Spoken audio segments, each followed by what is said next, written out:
नमस्कार सांगमाने स्वागत करुछि आमर आउ एक नुआ भिडियो को केमिति मु मो निज पुओ ठारू शांति हेली। आज एही भिडियो रे मु सबु किछि आपण मानंकु कहिबी। तेबे डेरी न करी चालंतु आगो जिबा। मो ना हेउछि माया। मु देखिबाकू बहुत सुंदर आउ बहुत हॉट। मु सबु बेले बेस भूषा होई फिनफान रहे। मोते 40 वर्ष हेले मध्य मु गजा टोकी भली देखा जाए। मु मो देह को पूरा आकर्षणीय करी रखिछि। टोका ठारू बुढ़ा पर्यंत आउ मो पुओ मध्य मोहट फिगर देखि पागल होई जाए। सत कथा कहिबाकू गले से मो जन्म कला पुओ हेले मध्य मोते देखि से जमा संभाली रही पारेनी। आउ बहुत थर मोते देखिले ता दंडाटा ता पैंट भितरे टिंगेई ठिया होई जाए। हेले मु से सबु को ध्यान दियोनी। गोटे दिन रातिर घटना। मु आउ मो स्वामी आमे दुहे बेडरूम रे सोईथाऊ आउ मो पुओ बाहर घरे सोईथाए। हठात लाइन कटिगला। सेतिकी बेलकू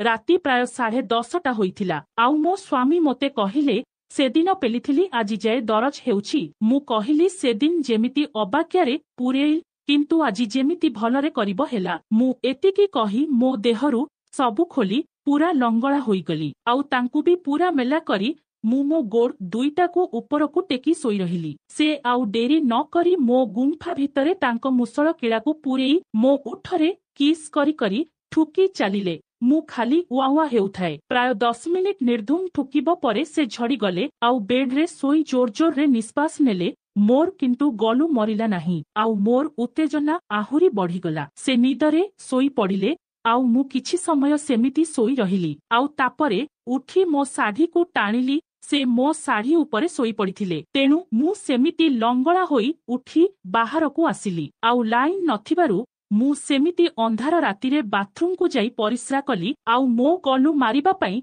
मु मो गुंफारे आंगुली पुरेई खेंचिली। आउ वावा करी पाटी कली। हठात किए जणे बाथरूम डोर कोणरू बाहरी आसी मते कुंढेई धरी चुमा देबाकू लागिला। ता पाखरु मुकुलिबाकू मु चेष्टा कली किंतु से मो मुंड बाळकू जोररे जाबुड़ी धरी मो उठकू जोररे किसकला। जेमिति मो मुहरु शब्द बाहरी पारिबो नाही। आउ से बाथरूम डोर को भीतर पटु लक करिदेला। आउ मो मुहकू चापी कांथरे जाबुड़ी धरी ता पैंट आउ चली को तळकू खसेई देई ता दंडाकू मो गुंफा भितरे पुरेई निर्धूम पचपच करी घपाघप करी चालिला। अंधार होइथिबारु मु जानिपारु नथाए किए मोते एमिति करुछि बोली। से ठिया ठिया गोटे गोड़ को टेकी जोर जोर रे ठुकी चालुथिला। टिके पूर्वरु मो स्वामी पेलिथिबारु मु गरम होइथिली। तेणु से 10 थर ठेस मारिबारु मो गुंफा भितरु गरम पानी बाहरी पड़िला। आउ मो गुंफारु गरम पानी बाहरी जिबारु ताकू आउ प्रतिरोध कलिनी। आउ किछि समय परे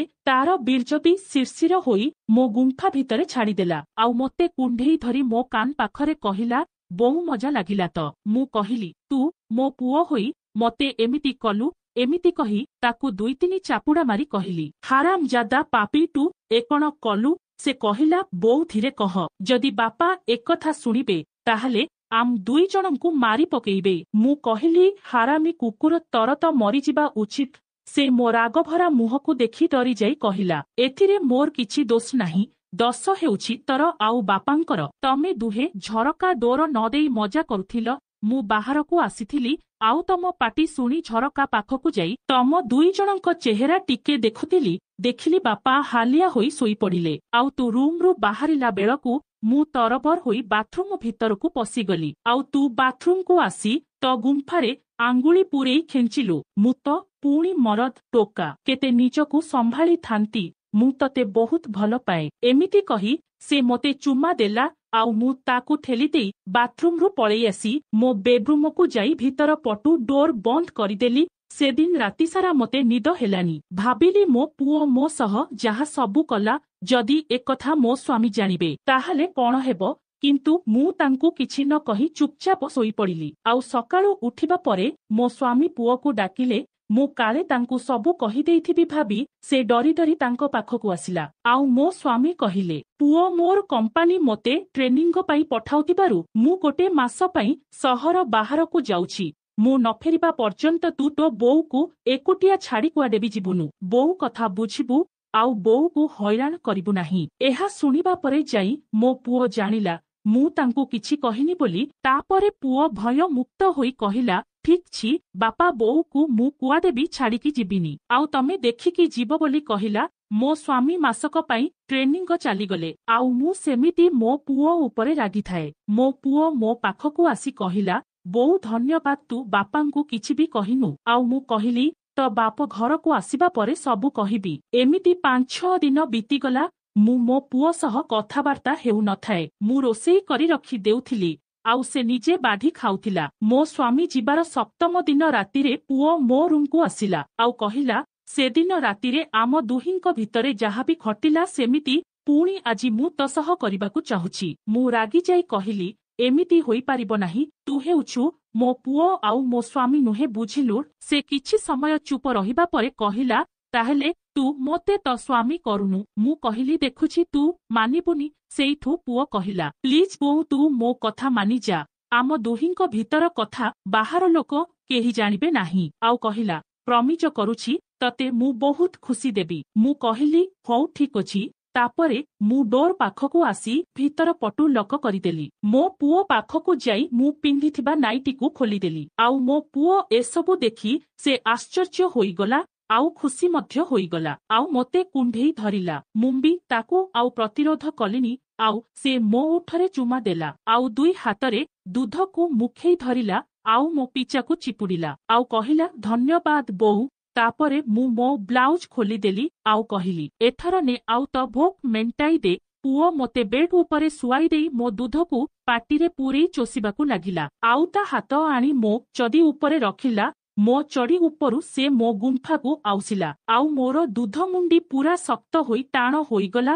ତାପରେ ପୁଅ ମୋତେ ବେଡ ଉପରେ ଶୁଆଇ ଦେଇ ମୋ ଉପରକୁ ଉଠି ଆସି ଆଉ ମୋ ଦେହ ସାରା ଚୁମା ଦେବାକୁ ଲାଗିଲା। ଆଉ ଚୁମା ଦେଇ ଦେଇ ମୋ ତଳପଟକୁ ଚାଲିଗଲା।